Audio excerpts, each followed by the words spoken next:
Hello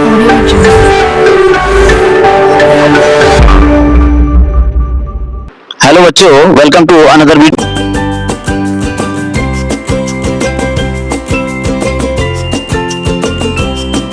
welcome back viewers. कैसे हैं आप? स्वस्थ होंगे और स्टडी कर रहे होंगे और मेरे पुराने वीडियोस का अच्छी तरह से अध्ययन कर रहे होंगे आप। ऐसी मैं आशा करता हूं। आज फिर पुनः मैं अपने इस गणित दर्शन चैनल में आपका स्वागत करता हूं और आज एक नया वीडियो फिर मैं आपके सामने लाया हूं, जो मैं डेफिनेट इंटीग्रल पर ही आज आपको बताने का प्रयास करूंगा कि डेफिनेट इंटीग्रल में हमने कल कुछ फंक्शंस के इंटीग्रल सीखे थे और डेफिनेट इंटीग्रल का मीनिंग भी समझा था। तो आज हम कुछ अलग टाइप के इंटीग्रल्स करेंगे, डेफिनेट इंटीग्रल करेंगे, और जिसको हम evaluation by substitution, evaluation by substitution, इस मेथड का प्रयोग करते हुए आज हम कुछ इंटीग्रल निकालेंगे और साथ ही डेफिनेट इंटीग्रल्स की जो प्रॉपर्टीज है उनको डिस्कस करेंगे। तो आइए सबसे पहले सब्स्टिट्यूशन मेथड क्या है और किस तरह से इसको सॉल्व किया जाता है, तो एग्जांपल के द्वारा मैं इसे समझाने का प्रयास करता हूं आपको। एक्सरसाइज C7.9 इसका जो एक्सरसाइज है इसे समझाने का प्रयास करता हूं। जैसे आपको एक इंटीग्रल दिया हुआ है -1 to 1 और 5x² रूट आपको दिया है x to the power 4 x to the power 5 plus 1 ये dx करके आपको इंटीग्रल फाइंड आउट करना है, इसकी वैल्यू कितनी आएगी। ठीक है, तो सबसे पहले हम क्या करेंगे, जैसा कि आप पहले भी जानते ही हैं, डेफिनेट इंटीग्रल में आपने अच्छी तरह पढ़ा, पहले आपने इंटीग्रल में पढ़ा हुआ जो इंडेफिनेट इंटीग्रल आपने पढ़े हुए हैं, उसमें जब ये नहीं होता था, आपका ये लिमिट नहीं होती थी, तो आप इसे कैसे सॉल्व करते थे। बिल्कुल आप जानते हैं इस बात को, आपने इसको सब्स्टिट्यूट कर देना है t के इक्वल। अब ये पूरा इसलिए लेना है बिकॉज आप जब इसको डिफरेंशिएट करेंगे तो आपके पास 5x to the power 4 आ जाएगा। तो देख लीजिए आपके पास 5x to the power 4 आ रहा है, इसका 1 का 0 हो जाता है, ये dx हो जाएगा, ये आपके पास dt आ जाएगा। ठीक है, उसके बाद जब इसे सॉल्व करेंगे तो आपके पास ये जो वैल्यूज है ये भी आपकी बदल जाएंगी, क्योंकि आप 5 इसकी जगह तो आप dt लिखने वाले हैं और इसकी जगह आप t लिखने वाले हैं, तो इसका मतलब t to the power 1/2 हो जाएगा, क्योंकि 5 + 1 t है आपका, तो इसका मतलब ये √t हो जाएगा। अगर आप इसे ऐसे भी लिख सकते हैं, √t भी लिख सकते हैं और इसकी जगह आप dt लिख देंगे। बट आपका जो ये लिमिट है वो भी चेंज हो जाएगी, क्योंकि आपने फंक्शन को एज्यूम करके बना रखा है, यानी फंक्शन को आप लेट कर रहे हैं, तो मींस दैट उसके जो लोअर लिमिट होगी, अपर लिमिट होगी, वो भी चेंज हो जाएगी। तो सपोज x = आप 1 पुट करते हैं जो अपर लिमिट है, तो इसका मतलब 1 to the power 5 plus 1 = t, तो 1 plus 1 that is t, यानी यहाँ पर t = आपको 2 मिलेगा। जब x = 1 होगा तो यानी जो ये अपर लिमिट है, ये आप x = 1 लेते हैं तो t = आपके पास 2 आ जाता है। और when x = आप लेते हैं -1, तो -1 to the power 5 plus 1 = t, -1 to the power 5 -1 आ जाएगा प्लस 1, ये t होगा तो ये 0 हो जाएगा, तो t = आपको 0 मिल जाएगा। तो लिमिट आपकी चेंज होकर के अब अपर लिमिट आपकी बन जाएगी 2, ठीक है, और लोअर लिमिट आपकी बन जाएगी 0। अब आप इसे इंटीग्रेट कर देंगे तो आपके पास ये t की पावर 1/2 है, तो आ जाएगा 1/2 + 1 1/2 + 1 आ जाएगा, और इसमें आप लिमिट लगा देंगे 0 to 2, यानी आपके पास आ गया t to the power 3/2 upon 3/2, और ये आपका 0 to 2 आ जाएगा। तो सॉल्व करेंगे तो ये आपके पास 3/2 ऊपर कर दीजिएगा, तो ये 2/3 t की पावर 3/2। अब इसमें आप लिमिट लगा देंगे 0 to 2। अब 2/3 में तो लिमिट लगेगी नहीं, बिकॉज वो तो डेफिनेट वैल्यू है, ये तो बाहर निकल के आपका आ ही गया। अंदर आप पुट कर दीजिएगा 2 की power 3/2 minus 0 to the power 3/2। जब इसे सॉल्व करेंगे तो 2/3 आएगा और ये वाली वैल्यू आपके पास रहेगी केवल यहाँ पे, क्योंकि ये तो 0 ही हो जाएगा। तो मीन्स दैट आपके पास आएगा 2/3 2 to the power 3 1/2, that is 2 to the power 3 का मतलब 8 हो गया, यानी आप इसे √8 भी लिख सकते हैं या 4√2/3 भी लिख सकते हैं। आप कैसे भी आप इसको लिख लीजिए, वो आपका इस तरीके से ये वैल्यू फाइनल इसकी हो जाएगी। तो इस तरीके से आपको करना होगा। अगर आपने सब्स्टिट्यूट कर रखा है तो आपका लिमिट चेंज हो जाएगा और उसी का फिर वैल्यू आप पुट कर करके इंटीग्रेट करने के बाद पुट कर करके उसी वैल्यू को अपर लिमिट और लोअर लिमिट को उसमें f b minus f a formula लगा करके सॉल्व कर देंगे तो आपको फाइनल इंटीग्रेशन मिल जाएगा, फाइनल वैल्यू उसका आंसर उसका मिल जाएगा। तो आई थिंक आप समझ गए होंगे इसको। तो चलिए एक क्वेश्चन और लेके हम इसको चलते हैं, कोई दूसरा क्वेश्चन लेके चलते हैं, थोड़ा सा बड़ा क्वेश्चन ले लेते हैं, एक्सरसाइज से ही हम लेके चलते हैं। सपोज जैसे आपको एक्सरसाइज 7.19 में, एक्सरसाइज 7.9 में आपका पहला ही क्वेश्चन मैं ले लेता हूँ दोस्तों। ये दिया है 0 to 1 x/x² + 1 dx दिया हुआ है, ठीक है। तो सिंपल है, x² + 1 को आपने t मान लिया, इसका मतलब ये 2x dx हो गया, ये आपका dt हो गया। तो x dx आपका dt/2 हो गया, क्लियर। बट x = आपने 1 लिया है अपर लिमिट, तो इसका मतलब 1² + 1 = t, यानी t = आपका 2 हो गया। यानी लिमिट आप अपर लिमिट आपकी बदल जाएगी, ये आपकी अपर लिमिट है, ठीक है, ये चेंज हो जाएगी।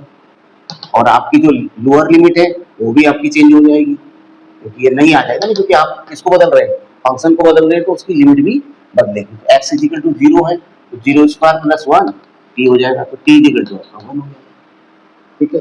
बस इसको यहाँ पर पुट कर दीजिएगा, 0 to 1 हो जाएगा। x dx को आप क्या कहते हैं, dt/2 कहते हैं, ठीक है। तो 1/2 बाहर ले लीजिए और x² + 1 को आप t कहते हैं, तो 1/t आपके पास क्या होता है, 1/2 log t होता है, ठीक है, log t होता है। बट आप उसे उस पर कर देते हैं, तो अब आप इसकी वैल्यू 1/2 वैल्यू पुट करेंगे 0 to 1, तो एक तो आपके पास log 1 हो जाएगा, एक आपके पास log 0 हो जाएगा, ठीक है। तो इस तरीके से आप कैलकुलेट करके इसमें आप वैल्यू, नहीं यहाँ पर आपका 2 आ गया, 0 to, नहीं लिमिट आपकी क्या बदली, लिमिट आपकी 1 और 2 आ गई ना। तो आप क्या कर देंगे, यहाँ पर 1 और 2 कर देंगे, तो यहाँ पर आपका पहले वाला 2 आ जाएगा, दूसरे वाला 1 आ जाएगा। तो दोस्तों ये तो 0 होता है, हाफ log 2 और log 1 10 बेस पे 0 होता है, तो इसका मतलब हाफ log 2 ही इसका आंसर हो जाएगा, ठीक है।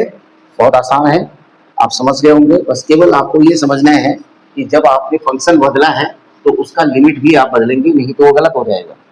आप जैसे एक क्वेश्चन और ले लेते हैं इसमें हम, जैसे हमने ले लिया सेकंड क्वेश्चन, इसमें ले लिया 0 to π/2, ठीक है, और यहाँ पे ले लिया √sin5, ठीक है, और ये ले लिया हमने cos⁵ d5। ये क्वेश्चन है हमारे, ये वाला इंटीग्रेशन हमारा है, ठीक है। तो हम क्या करेंगे, कैसे चलेंगे, ये हमको पता होना चाहिए कि ये हमने इसको अभी आप भूल जाइए, जैसे आप इंडेफिनिट में करते थे वैसे करेंगे। उसके बाद जब आप वैल्यू पुट कर देंगे तो लिमिट बदलेगी, इस बात का ध्यान रखेंगे, लिमिट बदलेगी तो उसी लिमिट को यहाँ पर रख देंगे, इसका इंटीग्रेट करने के बाद लिमिट की वैल्यू पुट कर देंगे। चलिए आइए करते हैं इसको। आप क्या कर देंगे, sin5 को आप इसमें यदि आप t मान लेते हैं तो आपके पास cos5 d5 = dt आपको मिल जाएगा, सिंपल सा, ओके।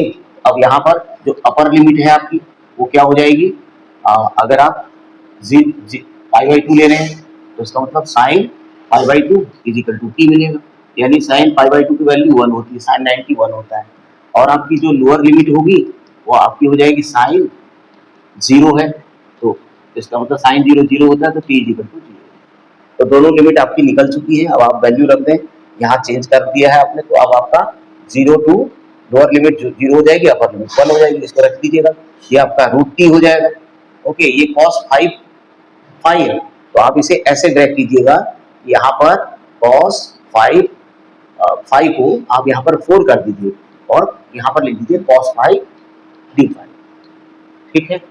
तो जो cos5 d5 है आपका, वो उसकी जगह आप dt कर सकते हैं, ठीक है। तो आप चाहें तो आप पहले एक बार लिख लीजिएगा, इसको आप लिख लीजिएगा, फिर बाद में चेंज कर दीजिएगा। यहाँ पर आपका 0 to π/2, तो अब आपका आ जाएगा 0 to 1 आ जाएगा, ये √t आ जाएगा, cos5 d5 की जगह आपका dt आ जाएगा, और इसे आप cos, क्योंकि आपको sin5 मालूम है, तो यहाँ से cos 4 फाइव को आप चेंज करेंगे, आपके पास sine square five is equal to T square है, यहाँ से आपने जो एज्यूम किया था, तो इसका मतलब 1 minus cos square five is equal to T square. Sine square five को 1 माइनस कॉस स्क्वायर फाइव लिखते हैं, ठीक है। तो आप इसको इधर उधर कर देंगे तो 1 minus t square is equal to cos square five हो जाएगा। बट आपको कॉस स्क्वायर फाइव नहीं चाहिए, आपको कॉस स्क्वायर कॉस 4 फाइव चाहिए, तो कर दीजिए इसको, इसका भी स्क्वायर कर दीजिए, ये आ जाएगा, इसका भी स्क्वायर कर दीजिए, यहाँ पर जो वैल्यू आएगी उसको यहाँ पुट कर देना, ठीक है। तो यहाँ पर आपका 1 माइनस टी स्क्वायर स्क्वायर आ जाएगा, इसकी जगह आप डी टी लिख लीजिए स्वतंत्र, क्योंकि आपको कैलकुलेट करना है। अब आप देखिए 0 to 1 तो आपका ये हो गया, इसे आप पावर में ले आइए, टी टू दी पावर 1/2 हो जाएगा, इसको आप एक्सपेंशन कर दीजिए इसका, तो ये आपके पास 1 plus t to the power 4 और minus two t to power 2t power 2 आ जाएगा, ओके। तो ये डी टी हो जाएगा। अभी आप और एक्सप्लेन कीजिए इसको, 0 to 1 हो जाएगा, इसको अंदर दे दीजिए, तो ये आपके पास क्या होने वाला है, t 1/2 आ जाएगा, प्लस इसको अंदर दीजिए, तो t की पावर 4 प्लस 1/2, क्योंकि t 1/2 और t इसको आप अलग से कर दीजिए, t 1/2 और t to the power 4 multiply होगा तो 1/2 प्लस 4 आ जाएगा, तो कितना आएगा 1/2 प्लस 4 कितना होगा, t की पावर 2 4 जाए 8 और 9/2 हो जाएगा, ठीक है। तो यहाँ पर 9/2 कर देंगे, उसके बाद इसको सॉल्व कर देंगे तो -2 तो आएगा ही आएगा, स्क्वायर है और 1/2 आप समझ सकते हैं, 2 2 जा 4 और 1 5/2, टोटल आप dt कर देंगे। इसका मतलब है सभी को हमको dt दे देना होगा और उसके बाद इसे सॉल्व कर देना होगा। तो 0 to 1 हो गया, ओके। तो सबसे पहले तो इसका कर दीजिए आप, 1/2 dt हो जाएगा, प्लस 0 to 1 हो गया और t to the power 9/2 dt हो गया, -2 यहाँ पर आपका t है ये, और ये 2 बाहर ले लीजिएगा और इसमें t टू दी पावर 5/2 हो जाएगा, dt हो जाएगा, समझ गए ना। और 0 to 1 आप लिमिट इसमें भी लगा देंगे, सबको लिमिट दे दी है, बस अब सॉल्व कीजिएगा। t to the power 1/2 plus 1 इसका हो जाएगा, 1/2 प्लस 1 इसका हो जाएगा, लिमिट लगा दीजिए 0 to 1, प्लस इसका हो जाएगा 9/2 प्लस 1 हो जाएगा, 9/2 प्लस 1 हो जाएगा, लिमिट लगा दीजिए 0 to 1, -2 t to the power 5/2 plus 1 हो जाएगा और 5/2 प्लस 1 हो जाएगा, 0 to 1 पुट कर दीजिए, ठीक है। अब इसे सॉल्व करेंगे तो कितना आएगा, t टू दी पावर 3/2 आ गया, ये 3/2 आ गया, ठीक है। 0 to 1 आ जाएगा, प्लस ये आपका 11/2 आ जाएगा, ठीक है ना, समझ गए, 11/2 और ये 11/2 आ जाएगा। 0 to 1 लिमिट कर दीजिएगा 2, ये आपके पास आएगा t की पावर 7/2 और नीचे भी 7/2, सॉल्व करेंगे 0 to 1 लगा दीजिए, बस अब आपने पूरा सॉल्व कर दिया है। थोड़ा सा और कर दीजिए इसको, जिससे कि ये इंटीग्रेट इसकी लिमिट को पुट करके आप कर सकते हैं। ये 3/2 है तो 2/3 हो जाएगा, ठीक है। इसमें तो आपने लिमिट रखनी नहीं है, तो इसका मतलब है आपने इसमें भी लिमिट रखनी है, तो 1 एक बार रख दीजिए, एक बार 0, यानी fb माइनस f1 वाला formula 1 to the power 3/2 minus 0 to the power 3/2, ठीक हो गया। ये आपका एक ब्रैकेट में हो जाएगा, उसके बाद दूसरे ब्रैकेट में आपका आ रहा है t टू दी पावर 11, यानी कि प्लस 1 टू दी पावर 11/2 हो जाएगा, माइनस 0 टू दी पावर 11/2, फिर इसी तरीके से -2 सॉल्व करेंगे, 1 टू दी पावर 7/2 हो जाएगा और 0 टू दी पावर 7। अब इसे आप सॉल्व कर देंगे, फाइनल को सॉल्व कर देंगे। बस इसमें ये ध्यान रखेंगे कि यहाँ पर 11/2 आएगा आपका, यहाँ पर आपका 11/2 था तो 2/11 हो जाएगा, बस इसका ध्यान दीजिएगा, ये आगे आ जाएगा। और ये 7/2 था, 2 2 जा 4, 4/7 हो जाएगा, बस इसका ध्यान रखिएगा। थोड़ा सा कैलकुलेशन में यही सतर्कता करनी है कि कैसे हम कैलकुलेट करें। उसके बाद आप इसको सॉल्व करेंगे तो ये तो 1 आ जाएगा, क्योंकि 1 की पावर कितनी भी हो 1 ही आता है, ये 0 है तो 1 ही आएगा, इसको तो आपका सीधा 2/3 आ जाएगा, और ये 2/11 है, ये 1 ही आएगा, ओके। और ये 4/7 है, ये तो ये 1 ही आएगा, तो इसका मतलब ये -4/7। अब इसे फाइनली जब सॉल्व करेंगे दोस्तों, तो ये आपका 231 आ रहा है। अब इसका टेबल इसमें देंगे तो 77 बाई जा रहा तो 154 आ जाएगा, 11 का टेबल इसमें देंगे तो आपका 21 टाइम्स जा रहा है तो 42 हो जाएगा, और 7 का टेबल इसमें देंगे तो आपका 7 3 जा और फिर 7 3 जा तो 4 3 जा 12, 4 3 जा 12 और 30। इसे सॉल्व करेंगे तो 6 आ रहा है, 5 4 9 आ रहा है और 1 का 1 आएगा, -132 अपॉन 230 सब्ट्रैक्ट कीजिए, 6 2 4 हो जाएगा, 9 3 6 हो जाएगा और 230 ये इसका फाइनल आंसर निकल के आ जाएगा। आपके पास आंसर फाइनल आ जाएगा 64 अपॉन 230। ऐसे हम पूरा सॉल्व करेंगे दोस्तों, यानी कि इसे सॉल्व करते समय थोड़ा सा प्रिकॉशंस आपको लेनी होंगी। बस केवल ये समझना है कि इंडेफिनिट इंटीग्रल अगर आपने अच्छी तरह सीखा है तो आपके लिए ये कठिन नहीं। बस केवल ये ध्यान रखिएगा कि लिमिट को आपको बदलना है और फिर उसके बाद लिमिट की वैल्यू पुट करना है f b minus f a फॉर्मूले से, तो ये आराम से हो जाएगा, इसमें कोई दिक्कत नहीं आने वाली है। चलिए नेक्स्ट समझते हैं आप। नेक्स्ट भी इसी तरह से और एक क्वेश्चन ले लेते हैं इसमें से, फिर आपको नेक्स्ट कराते हैं कि इसकी प्रॉपर्टीज क्या है, डेफिनेट इंटीग्रल की प्रॉपर्टीज क्या है, उनको समझने का प्रयास करेंगे। चलिए एक क्वेश्चन और ले लेते हैं, एक क्वेश्चन और ले लेते हैं हम इसमें। सपोज करो अगर माना ये क्वेश्चन इस तरीके से आपको दिया जा रहा है, क्वेश्चन नंबर 3 है, 0 to 1 है और यहाँ पर दिया दोस्तों ये इनवर्स फंक्शन आ गया, साइन इनवर्स आपको दिया हुआ है 2x upon 1 plus x square करके आपको दिया हुआ, ये dx, ठीक है।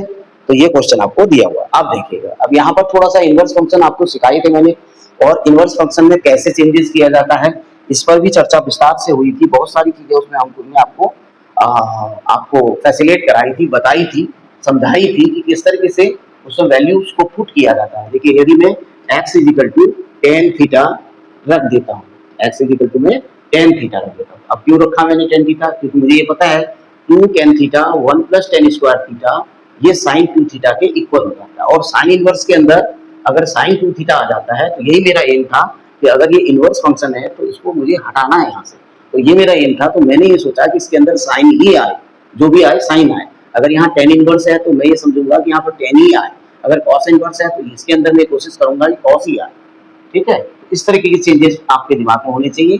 तो इसलिए 2 टेन थीटा अगर मैं यहाँ रख दूंगा तो ये साइन 2 थीटा हो जाएगा, साइन इनवर्स से साइन कट जाएगा तो 2 थीटा मुझे मिल जाएगा। बस चेंज केवल यहाँ पे आएगा dx equal to sec square theta d theta हो जाएगा, ठीक है। यही चीज को आप थोड़ा सा आपकी बढ़ जाएगी तो कोई दिक्कत नहीं, हम इसे बदल देंगे वहां पे। अच्छा आप लिमिट बदल दीजिए।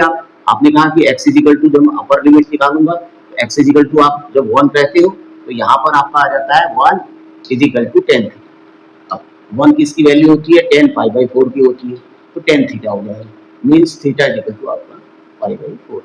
और जो इसकी लोअर लिमिट है दोस्तों x इजिकल टू 0 है, तो इसके अनुसार x फंक्शन के अनुसार अब आपका थीटा की तरफ को जा रहा है तो 0 इजिकल टू टेन 0। अब टेन थीटा तो टेन 0 की वैल्यू अब किसकी वैल्यू होती है, ये 0 किसकी वैल्यू होती है ये आपको सोचना पड़ेगा। तो साइन पाई बाई 2 1 होता है, कॉस पाई बाई 2 0 होता है ना, तो इसका मतलब ये 0 के लिए ही होता है।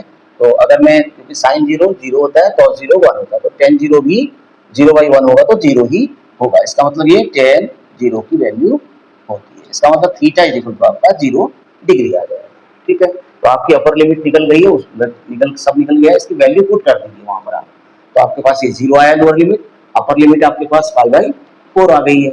और ये साइन इनवर्स, इसमें जब आप 2 tan theta upon 1 plus tan square theta put कर देंगे और dx की जगह आपने sec square theta d theta लिख देना है, ठीक है। तो यहाँ पर अगर हम इसे सॉल्व करेंगे तो 0 टू पाई बाई 4 और ये साइन इनवर्स, ये साइन 2 थीटा की वैल्यू होती है। अगर आप इसे सॉल्व करेंगे sign theta by cos theta, sine square theta by cos square theta, यहाँ सॉल्व करेंगे cos square theta by plus sine square theta upon cos square theta, ये 1 हो जाएगा और बाई कॉस स्क्वायर थीटा हो जाएगा। ऊपर आपके पास sine theta by cos theta आया, तो कॉस थीटा से कॉस स्क्वायर थीटा कटेगा आपका, ठीक है। तो इस हिसाब से आपको जो है वो उसमें कन्वर्ट हो जाएगा, ठीक है। तो आपका ये 2 थीटा एंगल आ जाएगा।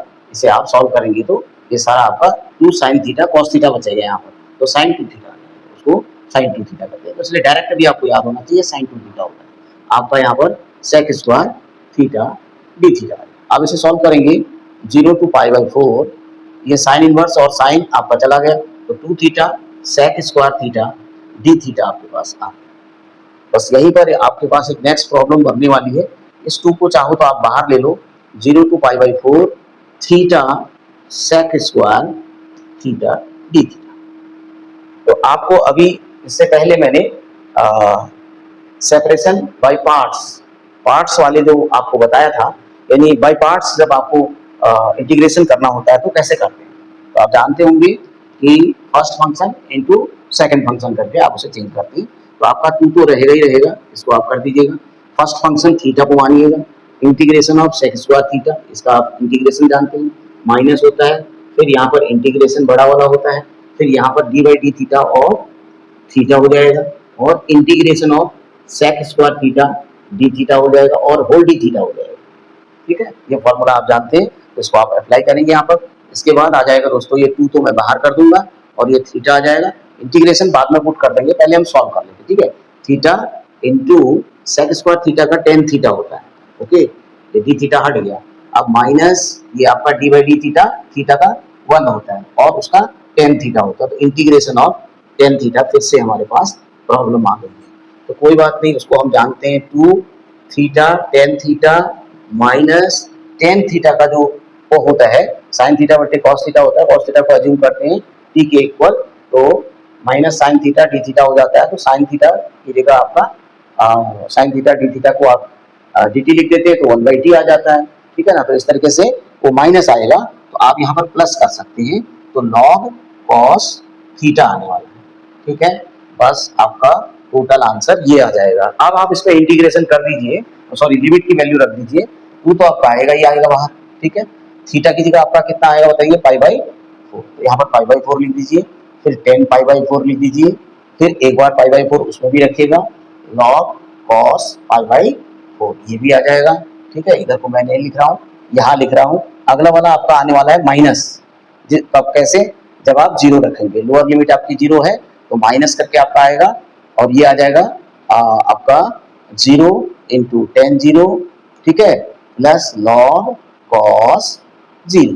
ओके, तो ये पूरा कंप्लीट आ जाएगा। तो इसका मतलब ये तो 2 आ गया, पाई बाई 4 आपके पास आ गया, ये ब्रैकेट बिग ब्रैकेट लगा दीजिएगा, 10 पाई बाई 4 1 होता है आपका।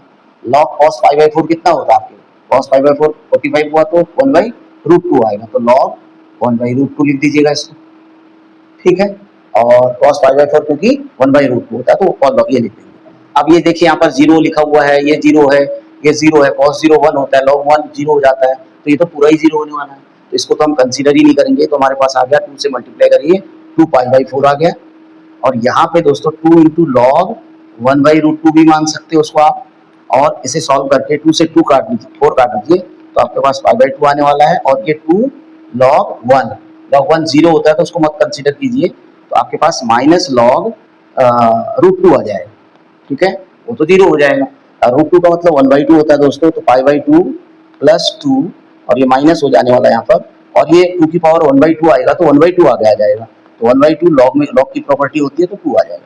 देखिए कट जाएगा इससे, तो पाई बाई 2 माइनस लॉग, इस तरीके से हम इसे सॉल्व करेंगे तो हमको आंसर मिल जाने वाला है। बस हमको ये ध्यान रखना है, प्लस माइनस का ध्यान रखना है, कहीं पर सॉल्यूशन का ध्यान रखना है, किस तरीके से हम उसको सॉल्व करेंगे इसे ध्यान रखना है।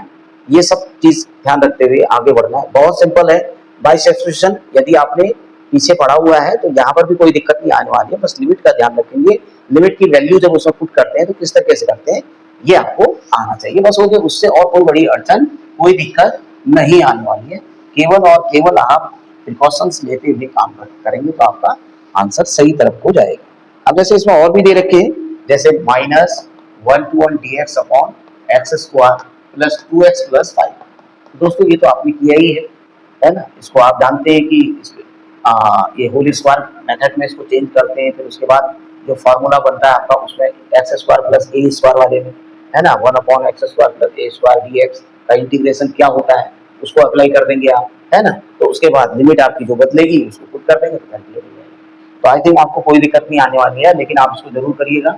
यदि कोई दिक्कत आ रहा हो, कोई परेशानी हो इस क्वेश्चन के अंदर समझ में, या वैसे इंटीग्रेशन आपने पहले पढ़ कर लिए, यदि वो कर लिए तो इसमें दिक्कत नहीं आनी चाहिए। चलिए आगे बढ़ते हैं। अब आज बहुत इंपॉर्टेंट पॉइंट पे हम डिस्कस करने वाले हैं, हम इनकी प्रॉपर्टी के बारे में पढ़ने वाले हैं। ये देखिए, ये इसकी जो प्रॉपर्टीज होती है दोस्तों वो 7 होती है। पहले तो आप अपने दिमाग में बताइए, ये 7 प्रॉपर्टी आपको याद होनी चाहिए, तब आप डेफिनेट इंटीग्रल को अच्छी तरीके से समझ पाएंगे। जो लॉन्ग वाले जो डेफिनेट इंटीग्रल होते हैं उनकी प्रॉपर्टी से बड़े बड़े कैलकुलेशन, बड़े बड़े फंक्शंस को आप मिनिमाइज करके जल्दी से उसके इंटीग्रेशन को निकाल सकते हैं। चलिए पहले पे आते हैं। तो दोस्तों क्या है, पहला वाला पहला वाला जो इंटीग्रेशन मतलब इसकी प्रॉपर्टी है P1, वो क्या है, यदि हमको a टू b इंटीग्रेशन दिया हुआ है f ऑफ x dx दिया हुआ है, तो कोई भी अंतर नहीं आएगा यदि आप फंक्शन को बदल देंगे। आप समझ रहे हैं, यदि आप फंक्शन को बदल देते हैं, आपने x की जगह t कर दिया है और लेकिन dt भी कर दिया है, तो यानी कि इसके आंसर में और उसके आंसर में कोई अंतर नहीं आने वाला है। तो पहली प्रॉपर्टी को याद रखिएगा, कभी भी किसी भी डेफिनेट इंटीग्रल में यदि फंक्शन को हम बदल देते हैं और उसी तरीके से बदल देते हैं जैसा उसमें फंक्शन दिया हो, उसी तरीके से दूसरा फंक्शन कोई रख देते हैं, हमने विद रेस्पेक्ट टू x किया है यहाँ पर और वहां पर विद रेस्पेक्ट टू t कर देते हैं, तो कोई दिक्कत हमें नहीं आने वाली, इंटीग्रेशन की वैल्यू सेम रहेगी। तो this is first property and the second one is a very important property. अब इसमें क्या है, यदि a टू b है आपके पास और fx dx, ठीक है, इस तरीके से आपको दिया है, तो आप इसे इस तरीके से लिख सकते हैं कि माइनस a टू b था, अब b को आप नीचे कर देते, a को ऊपर कर देते, तो भी कोई दिक्कत नहीं आने वाली है। अब ऐसा क्यों हुआ होगा, ये तो बहुत आसान है, देखो यहीं पर मैं प्रूव कर देता हूँ। मान लीजिए इसका इंटीग्रेशन आता है f of x, capital F X आ जाता है, आप समझ गए होंगे। अगर इसका आया है तो ये इसका आंसर क्या होगा, f b minus f a तो होगा, होगा ना। और इसका आंसर क्या होगा, इसका आंसर भी एफ एक्स ही आएगा, इसका मतलब है ना, ये आंसर तो सेम ही आएगा, इंटीग्रेशन तो सेम ही है, बट लिमिट बदल गई है, इन्होंने माइनस बाहर से लगाया हुआ, तो यानी कि आपका अब f a minus f b हो जाएगा ये, क्योंकि आपका बी टू ए है, तो माइनस ये हो गया f a minus f b हो गया। तो इसका मतलब जब इसे सॉल्व करेंगे तो माइनस एफ ए आएगा और minus minus plus f b हो जाएगा। तो क्या ये सेम है, हाँ जी बिल्कुल सेम है, जैसा ये लिखा हुआ आप इसको पलट दीजिए, आपको सेम मिल जाएगा। तो बताइए कोई अंतर आया, नहीं आया, तो ये इसका प्रूफ भी हो गया बच्चों, साथ में ये मैंने इसका प्रूफ भी करा दिया आपको। आप कहते हैं सर कि ये आपने कैसे लिख सकते हैं इसको, आपका इसका जो लिमिट है इसको कैसे बदल सकते हैं, बिल्कुल बदल सकते हैं, क्योंकि जब हम इसका इंटीग्रेशन करते हैं तो और लेकिन बाहर माइनस लगा देते हैं, तो इंटीग्रेशन तो दोनों का सेम आता है, तो जब लिमिट हम इसको ऊपर का नीचे, नीचे का ऊपर, अपर को लोअर, लोअर को अपर कर देते हैं और बाहर माइनस लगाते हैं, तो फिर वही आ जाता है जो पहले वाले में आया हुआ। तो इसलिए अगर हम लोअर लिमिट को अपर लिमिट बनाते हैं, अपर लिमिट को लोअर लिमिट बनाते हैं, लेकिन बाहर से माइनस लगा देते हैं, तो कोई फंक्शन में की इंटीग्रेशन की वैल्यू में कोई अंतर नहीं आएगा। ये आप अच्छी तरह समझ जाइएगा, बहुत बढ़िया प्रॉपर्टी है, इसका इस्तेमाल हम अपने क्वेश्चंस में करने वाले हैं।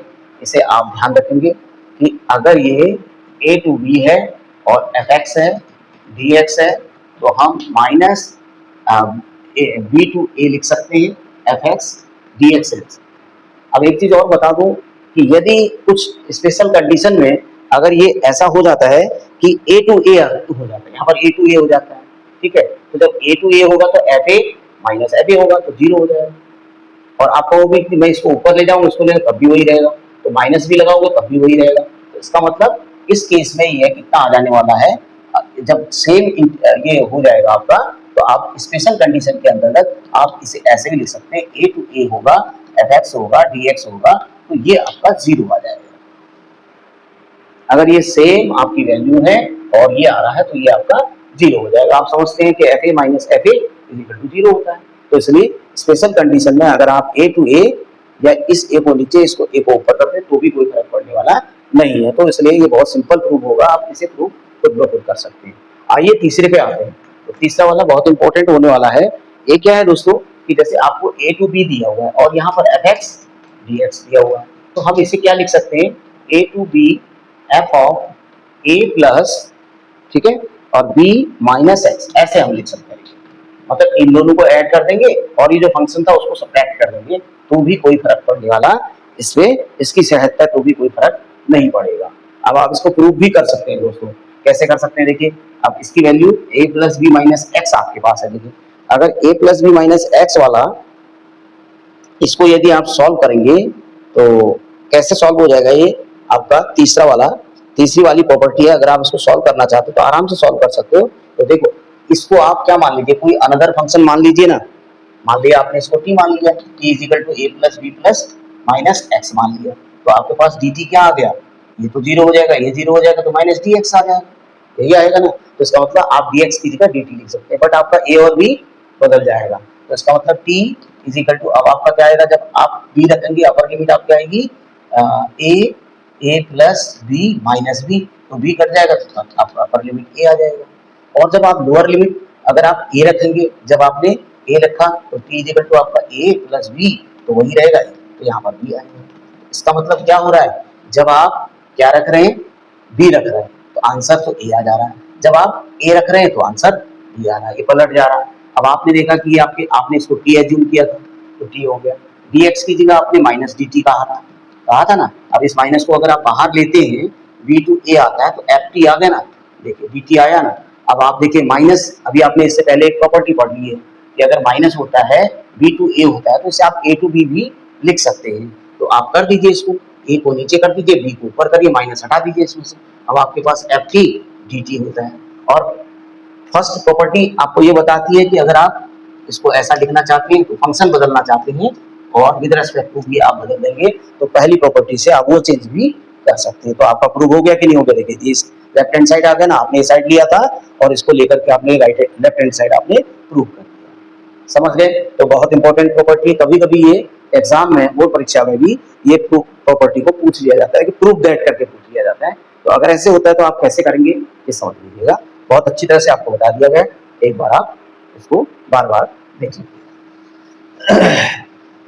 दोस्तों ये आपकी तीसरी प्रॉपर्टी। आइए चौथी प्रॉपर्टी पर आते हैं। चौथी प्रॉपर्टी क्या है इसकी, देखिए चौथी प्रॉपर्टी इसकी है, अगर सपोज करो ये जीरो है और यहाँ पर ए है, एफ एक्स डी एक्स, ठीक है। अब जीरो टू ए है, तो अगर जीरो टू ए है तो हम इसे हमेशा ध्यान रखिएगा, zero to A f of a minus x D x भी लिख सकते हैं। मान लीजिए यहाँ पर जीरो टू पाई है, यहाँ पर जीरो टू पाई है, तो आप उसे लिख सकते हैं एफ पाई माइनस एक्स। मान लीजिए यहाँ पर जीरो टू टू है, आपको आवश्यकता है तो एफ टू माइनस एक्स लिख सकते हो। तो आप समझ गए होंगे, इस चीज को आप कर सकते हो, ये भी आप प्रूव कर सकते हैं आराम से। इसको अगर आप टी के इक्वल मान लें तो माइनस डी एक्स आपका डी टी हो जाएगा, तो माइनस आ जाएगा, ठीक है। और ये डी टी हो जाएगा, ये एफ टी हो जाएगा, ये आपका माइनस, ये भी आपका बदल जाएगा। अगर ए रखोगे तो जीरो आ जाएगा, जीरो रखोगे तो ए आ जाएगा, तो यानी यहाँ पर ए आ जाएगा, यहाँ जीरो आ जाएगा, माइनस बाहर आ रहा है। तो माइनस जब बाहर होता है तो लिमिट को हम जो इसका सेकंड प्रॉपर्टी है उससे हम बदल सकते हैं, तो जीरो टू ए कर देंगे, F of T D T हो गया। F of T D T को पहले वाली प्रॉपर्टी से एफ एक्स डी एक्स कर सकते हैं, जीरो टू ए, तो ये भी प्रूव हो जाएगा। आई थिंक आप समझ गए होंगे, इसको प्रूव भी करेंगे आप, ये आपका होमवर्क भी है, ठीक है। नेक्स्ट प्रॉपर्टी में आते हैं दोस्तों, प्रॉपर्टी नंबर 5 में आ रहे हैं। तो इसमें क्या होता है कि अगर आपका जीरो टू टू ए है, यहाँ पर ट्वाइस हो जाता है, तो बहुत इंपॉर्टेंट प्रॉपर्टी है, बहुत जगह ये इस्तेमाल होगी, आप इसे बहुत अच्छी तरह से समझेंगे। एफ एक्स डी एक्स हो जाएगा, तो आप क्या कर सकते हो, जीरो टू ए, एक तो ऐसे कर सकते हो उसको आप, ठीक है, zero to A F x D x कर सकते हो, और एक साथ इसके साथ में आप ऐसे भी कर सकते हो, zero to A f of two A minus x D x. यानी इसी ए की वैल्यू को जो जीरो टू टू ए था उसे आप एक बार जीरो टू ए करके कैलकुलेट करेंगे। एक बार कैसे कैलकुलेट करेंगे आप, zero to A minus x, यानी कि इसकी जगह आप टू ए माइनस, क्योंकि आप ए वाले में पढ़ चुके हैं, जीरो टू ए वाले में कि आप क्या करते हैं, यहाँ पर ए माइनस एक्स रख देते हैं, तो इसलिए आप इसमें भी टू ए है तो टू ए माइनस एक्स आपको यहाँ पर भी रखना चाहिए, तो यहाँ पर लिख दिया हमने, ठीक है। और ये वाला एक एडिशनल हो जाएगा, तो इसलिए इसे भी प्रूव किया जा सकता है। पहले आप उसको प्रूव कर लीजिए, उसको सॉल्व कर लीजिए, उसको टी एज्यूम करके सॉल्व कर लीजिए, दोनों को ऐड करके आपको ये मिल गया, ये मिल जाएगा 100% ये मिल जाएगा। तो इसलिए दोस्तों ये भी आपका होमवर्क है, P5 भी आप खुद ही करेंगे सॉल्व। यदि नहीं आएगा तो कमेंट में लिखिएगा, मैं उसे बता दूंगा। आइए P6 वाले प्रॉपर्टी पे आते हैं हम लोग। इसमें क्या है, ये बहुत इंपॉर्टेंट प्रॉपर्टी बहुत ज्यादा है, इसको आप ध्यान दीजिएगा। जो प्रॉपर्टी पे हम विशेष ध्यान देने के लिए कर रहा हूँ उन पर आप गौर करेंगे, क्योंकि वो क्वेश्चन में अप्लाई होंगे। आइए zero to two A f of x D x ये है आपके पास, ठीक है। तो इसे हम दो तरीके से लिख सकते हैं दोस्तों, ये टू बाहर लिख लेंगे आप, जीरो टू ए आ जाएगा, एफ ऑफ एक्स और डी एक्स आप लिख देंगे। लेकिन एक बात आपको नोटिस जरूर करनी पड़ेगी, ये तभी लिखा जा सकता है जब आपको F of two A minus X आपका एफ एक्स होगा, ये यदि एफ एक्स होगा तो तभी आप इसको ऐसा लिख सकते हैं। मतलब ये जो टू ए माइनस एक्स है, ठीक है, F of two A X minus X अगर एफ एक्स के ही इक्वल होगा तभी आप इसको zero to two A F x D X को टू बाहर निकाल करके ये वाला टू बाहर निकाल सकते हैं आप, और zero to A F x D x कर सकते हैं। क्लियर? एक तो ये हो गया। दूसरा पॉइंट बहुत इंपॉर्टेंट है, यदि क्या होगा F of 2a minus x, जो आपने ये एज्यूम किया ना पहले एफ एक्स की, अब ये मान लीजिए -5 एफ एक्स हो जाता है। ठीक है, मैं ये भी कह सकता हूँ कि इवन फंक्शन है, ये ऑड फंक्शन है, यानी अगर ये माइनस दे रहा है, अगर ये माइनस दे रहा है तो उस वक्त ये चूंकि ट्वाइस ना होकर के फिर ये क्या हो जाएगा, 0 हो जाएगा। ठीक है, तो ये आप ध्यान रखेंगे, जब ये होगा तो आप ये करेंगे, ट्वाइस करेंगे, और जब ये इसके माइनस के इक्वल हो रहा होगा तो इस पूरे की वैल्यू 0 हो जाएगी। तो दो बातें यहाँ से आपको नोट करनी, क्योंकि इसके अंदर दो चीजें, अगर ये F 2a minus X is equal to F X आ रहा है, मीन्स ये इवन हो रहा है, तो इसका मतलब ये ट्वाइस हो जाएगा। ठीक है, जो इंटीग्रेशन आएगा आपका उसका ट्वाइस कर देंगे और यहाँ पर आपका ए हो जाएगा। ठीक है, और अगर मान लीजिए ये F of 2a minus x minus F X के इक्वल हो रहा है, यानी ये ऊपर वाला इवन नीचे वाला ऑड, अगर ऑड हो रहा है, पहला ऊपर वाला इवन है, ठीक है, नीचे वाला ऑड है, मतलब माइनस आ जा रहा है, तो इसका मतलब उस वक्त ये ट्वाइस नहीं होगा बल्कि ये टोटल 0 हो जाएगा। बस इतना आपको समझना है, बहुत इंपॉर्टेंट प्रॉपर्टी है ये। इस प्रॉपर्टी को आप बिना याद किए हुए आप इसमें सारे क्वेश्चंस को अप्लाई नहीं कर पाएंगे, क्योंकि ये बहुत इंपॉर्टेंट है, बहुत ज्यादा इस्तेमाल होने वाले। आइए दोस्तों और एक और समझा देते हैं। अगर सपोज करो -a to a F x D x है, ठीक है, -a to a है, तो हम इसको ऐसे लिख सकते हैं 0 to a F of x लिख सकते हैं dx। लेकिन ये कब लिखेंगे, ये आपको बता देता हूँ कि जब आपका फलन जो फंक्शन होगा, फलन होगा, वो आपका क्या आएगा, इवन के लिए। अगर एफ ऑफ माइनस एक्स करने पर भी एफ ऑफ एक्स ही आ रहा है, जैसे कोई चेंज नहीं आ रहा है, माइनस का भी आंसर प्लस में ही आ रहा है, तो इसका मतलब उस वक्त इसका आंसर ये होगा। ठीक है, और अगर मान लिया जाए ये एफ ऑफ एक्स आपने लिया, ठीक है, एफ ऑफ एक्स आपने लिया, ये इवन हो गया ना, सॉरी माइनस लिया, और ये क्या आ गया माइनस एफ ऑफ एक्स लिया, अब ये आपने ऑड ले लिया, ठीक है ना। अगर ये इसमें कोई चेंज नहीं आ रहा है, मतलब ये सॉरी माइनस आ रहा है, ऑड हो जा रहा है, तो ये यहाँ पर इस स्थिति में दोस्तों ये 0 हो जाने वाला है। यानी दो तरीके की आपके रहेंगे, एक तो इवन रहेगा, एक ऑड रहेगा। ठीक है, तो ये भी इससे मिलता जुलता है, बट यहाँ पर लिमिट हमारी बदली हुई है, तो आप ध्यान देंगे -a to a होगा तो 2 into 0 to a हो जाएगा, और ये होगा तो उसे ऐसे हम लिख सकते हैं। तो इस तरीके से बहुत सारे आपने प्रॉपर्टीज को समझा है, तो इसको यदि आप समझ रहे हैं तो इस तरीके से आप चेंजेस लाएंगे इंटीग्रेशन में, और उसके लिमिट्स में अपर लिमिट लोअर लिमिट बदलेंगे, तो इससे आपके कैलकुलेशन में बहुत आसानी होगी और आप इंटीग्रेशन को बहुत अच्छी तरह से कर पाएंगे। तो आई थिंक समझ पाए होंगे दोस्तों, और इनके प्रूफ भी आप करेंगे सारे, मैंने 2 4 5 एक तो मैंने आपको बता ही दिए हैं, बाकी आप करेंगे। यदि कोई मुश्किल आ रही है तो वो मैं आपके सामने अलग से वीडियो में आपको समझा दूंगा, ये चीजें आपको आनी चाहिए। चलिए अब हम थोड़ा सा एक आध क्वेश्चन से इसे आपको समझा देते हैं, फिर नेक्स्ट वीडियो में इसे आपको फिर समझा देंगे। चलिए एक क्वेश्चन को हम समझा देते हैं आपको, उसके बाद आप इससे समझेंगे कि इसका यूटिलाइज कहाँ पर हुआ है। एक थोड़ा सा क्वेश्चन हम इसमें देखिए, एक बड़ा सा क्वेश्चन हम ले लेते हैं और इसे समझने का प्रयास करते हैं। 0 to pi x sine x upon 1 plus cos square x dx। ठीक है, ये आपका आई इंटीग्रेशन, तो समझने का प्रयास कीजिएगा इसको। अभी आपको बताया था 0 to पाई होता है, तो दोस्तों क्या मैं इसको ऐसा लिख सकता हूँ, पाई माइनस एक्स लिख सकता हूँ एक्स की जगह, बिल्कुल लिख सकता हूँ। आपको बताया था जो एग्जाम नंबर 0 to a, यानी जो आपका P2 P3 बताया था आपको, ठीक है ना, जिसमें आप नहीं, आपको P3 बताया था, P3 बताया था, उसमें आप ऐसे इसको लिख सकते हैं, साइन पाई माइनस एक्स हो जाएगा, okay, upon 1 plus cos pi minus x, यहाँ पर एक्स की जगह स्क्वायर हो जाएगा। यानी कि जहां जहां पर एक्स लिखा हुआ था वहां पर हमने ये क्या लिख दिया है, पाई माइनस एक्स लिख दिया। तो पाई माइनस एक्स जो कि हमने सभी जगह बदला है, तो इसलिए हमारा ये dx ही रहेगा, कोई चेंज आने वाला नहीं है।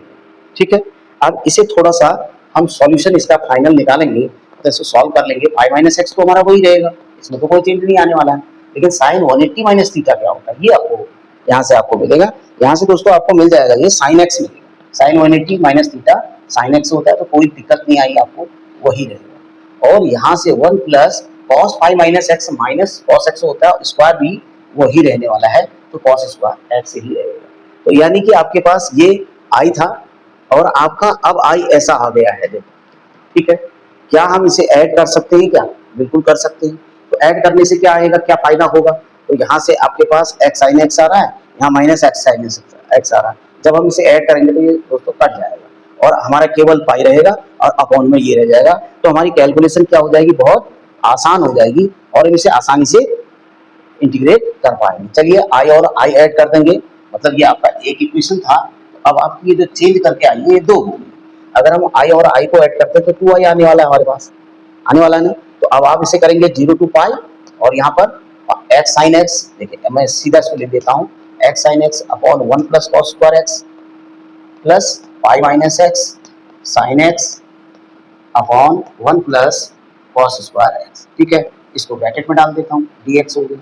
अब आप इतना समझदार हैं कि 0 to पाई होगा x sine x, pi sine x minus x sine x, तो यानी एक्स साइन एक्स और minus x sine x cut जाएगा, तो आपके पास क्या बचेगा, पाई साइन एक्स बचेगा। तो इसको आप लिख दीजिएगा। अब चूंकि इनका दोनों का डिनोमिनेटर सेम था इसलिए हम न्यूमरेटर को ऐड कर दे रहे हैं सीधी सीधी, यह भी आप समझ पा रहे होंगे।